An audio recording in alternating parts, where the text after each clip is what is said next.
बच्चों, हमें अधिक फसल पाने के लिए यदि हम चाहते हैं कि हमारे खेत में अच्छी फसल हो, तो हमें उसके लिए अच्छी कृषि पद्धति का उपयोग करना चाहिए। समय समय पर अच्छी फसल पाने के लिए हमारे वैज्ञानिक शोध कार्य भी करते रहते हैं। शोध कार्यों में क्या किया जाता है? अच्छी गुणवत्ता वाले बीज तैयार किए जाते हैं, अच्छी गुणवत्ता वाले फल तैयार किए जाते हैं और मिट्टी की जांच की जाती है। और जैसी मिट्टी होती है उसके अकॉर्डिंगली, उसके अनुसार ही वहाँ खेती की जाती है और वहाँ पर उर्वरक या खाद डाली जाती है। कई जगह की मिट्टी अम्लीय होती है, कई जगह की मिट्टी क्षारीय होती है, तो उसकी हम जो उर्वरक चुनते हैं वो उसके आधार पर ही चुनते हैं। अब कृषि पद्धति में मुख्य कौन-कौन सी बातें आती हैं? कृषि पद्धति में मुख्य बातें आती हैं मिट्टी की तैयारी, बुआई, खाद व उर्वरक, सिंचाई, खरपतवार पे नियंत्रण, कटाई व भंडारण। इन सभी विधियों को फॉलो करते हुए हम अपनी फसल का उत्पादन करते हैं। अब यहाँ एक प्रश्न है कि गेहूं को शीत ऋतु में क्यों बोया जाता है? आपको पता है गेहूं को पानी की कम आवश्यकता होती है। यदि हम उसे बरसातों में बोएंगे तो क्या होगा? फसल खराब हो जाएगी। अगले प्रश्न है आपका, धान और मक्का को वर्षा ऋतु में क्यों बोया जाता है? तो उसका कारण ये है, आप खुद पता करिए और सजेशन बॉक्स पे इसके आंसर को लिखने की कोशिश करिए। अब अगला आता है कृषि पद्धति में जो हम अपनी फसल तैयार करना है, तो मिट्टी की तैयारी। बच्चों, आपने फसल न बोकर गमले में पौधे तो जरूर लगाए होंगे, तो आप गमले में पौधा लगाने के लिए क्या करते हैं? आप अपनी गमले की मिट्टी को बहुत पोला और भुरभुरा कर देते हैं।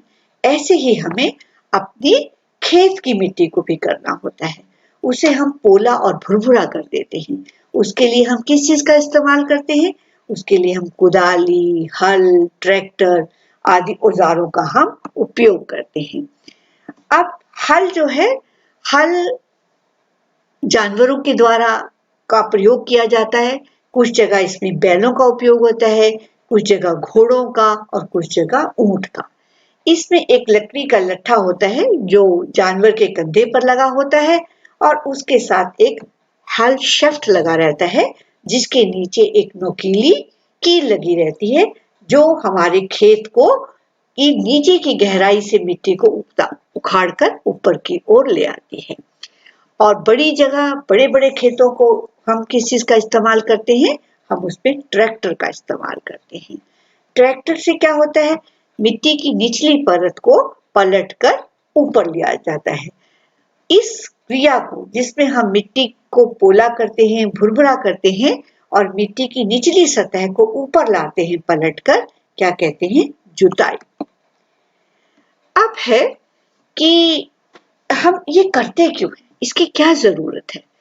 जब हम मिट्टी को पोला और भुरभुरा कर देते हैं तो जो हमारे पौधे हैं उनकी जड़ें गहराई तक जाती हैं और उनमें श्वसन करने के लिए उन्हें ज्यादा हवा मिलती है, ज्यादा पोषक पदार्थों का वे अवशोषण करते हैं। और आपने 7वीं कक्षा में पढ़ा था कि मिट्टी में कुछ सेंटीमीटर तक हमारी मिट्टी बहुत नीचे उपजाऊ होती है, उसमें बहुत से सूक्ष्म जीव होते हैं। तो जब हम अपनी मिट्टी को पोला और भुरभुरा करते हैं और नीचे की परत को ऊपर लाते हैं तो ये सभी सजीव एक्टिव हो जाते हैं, सजीव हो जाते हैं और हमारी मिट्टी की पोषकता को और भी ज्यादा बढ़ा देते हैं। मिट्टी भुरभुरी और पोली होने से क्या होता है? उसमें पानी का अवशोषण भी अधिक होता है, सिंचाई करना भी आसान होता है। जब हम मिट्टी को पलट कर ऊपर लाते हैं तो मिट्टी में बहुत बड़े बड़े ढेले होते हैं। इन ढेलों को या तो हम हाथ से तोड़ते हैं या हम ट्रैक्टर में पाटल की सहायता से तोड़कर हम अपने खेत को समतल करते हैं जिससे बुआई व सिंचाई दोनों आसान होती है। खेत में बीज बोने की क्रिया को बुआई कहते हैं। बुआई एक बहुत ही महत्वपूर्ण पद्धति है। इसमें किसान को अच्छे बीज का चयन करना बहुत ही इम्पोर्टेंट बात है और आए दिन बीजों के ऊपर शोध कार्य भी होते रहते हैं, अच्छे अच्छे बीज निकाले जाते हैं। अगर हम एक मुट्ठी एक ऐसी दाल लेते हैं, एक ऐसे चने की दाल लेते हैं जिसमें कीड़े लग गए हैं। अब अगर उसे हम एक कटोरी में डालते हैं तो हम क्या देखते हैं, कुछ चने जो हैं वो ऊपर तैरने लगते हैं। वो कैसे चने हैं? वो खराब हैं। इसी तरीके से किसान अच्छे बीज का चयन करता है। वह बीज जो ऊपर तैरने लगते हैं उनको हटा दिया जाता है।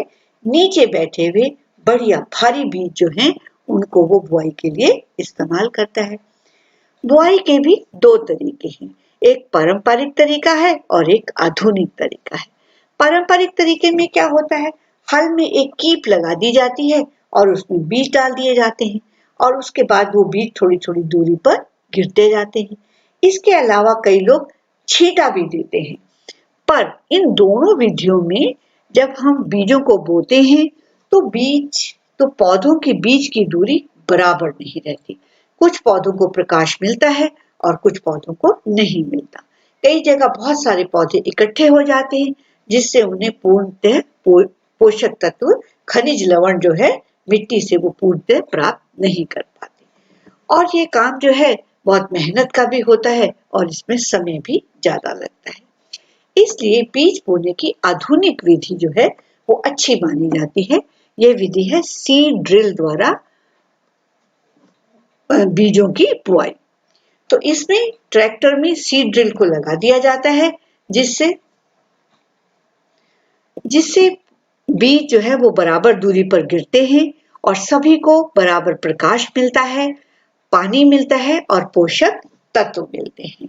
इस प्रकार से आधुनिक विधि द्वारा बीज बोना ज्यादा सरल भी है और कम समय लेता है। अब हम देखेंगे कि बीज बोने के बाद हमें खेत में क्या डालना है। बीज बोने के बाद हमें खेत में खाद व उर्वरक मिलाने हैं। खाद होती क्या है? वे पदार्थ जिनसे हम मिट्टी की पोषक क्षमता को बढ़ाते हैं उन्हें खाद व उर्वरक कहते हैं।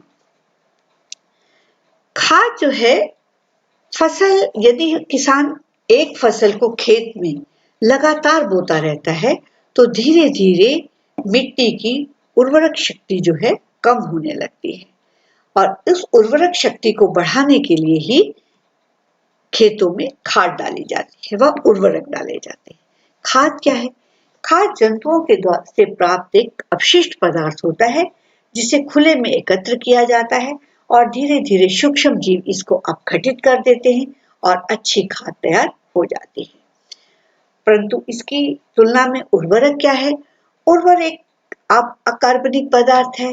इसको फैक्ट्रियों में तैयार किया जाता है और इसमें नाइट्रोजन, पोटाश व सल्फर जैसे पोषक मात्रा अधिक होती है। खाद का उपयोग करने से हमारी मिट्टी की उर्वरक शक्ति तो बढ़ती ही है, इसके साथ साथ उसकी जल धारण करने की क्षमता भी बढ़ती चली जाती है और खाद में ह्यूमस भी बहुत अधिक होता है जो पौधों के लिए बहुत उपयोगी होता है। वहीं जब किसान लगातार अपने खेत में उर्वरक इस्तेमाल करता है तो उससे क्या होती है, खेत की जल धारण करने की क्षमता खत्म होती चली जाती है और उर्वरकों के द्वारा मिट्टी का प्रदूषण होता है व जल प्रदूषण होता है। यहाँ आपको खाद व उर्वरक में अंतर दिए हुए हैं। खाद एक प्राकृतिक पदार्थ है जबकि उर्वरक एक अप्राकृतिक। खाद गोबर मनुष्य के अपशिष्ट व पौधों के सड़ने से बनता है जबकि वह फैक्ट्री में तैयार होता है और यह एक कार्बनिक पदार्थ है। उर्वरक एक अकार्बनिक पदार्थ है। इसमें ह्यूमस अधिक होता है जबकि उर्वरक में ह्यूमस की कमी होती है। इससे खाद से प्रदूषण नहीं होता, उर्वरक से मिट्टी व जल का प्रदूषण होता है।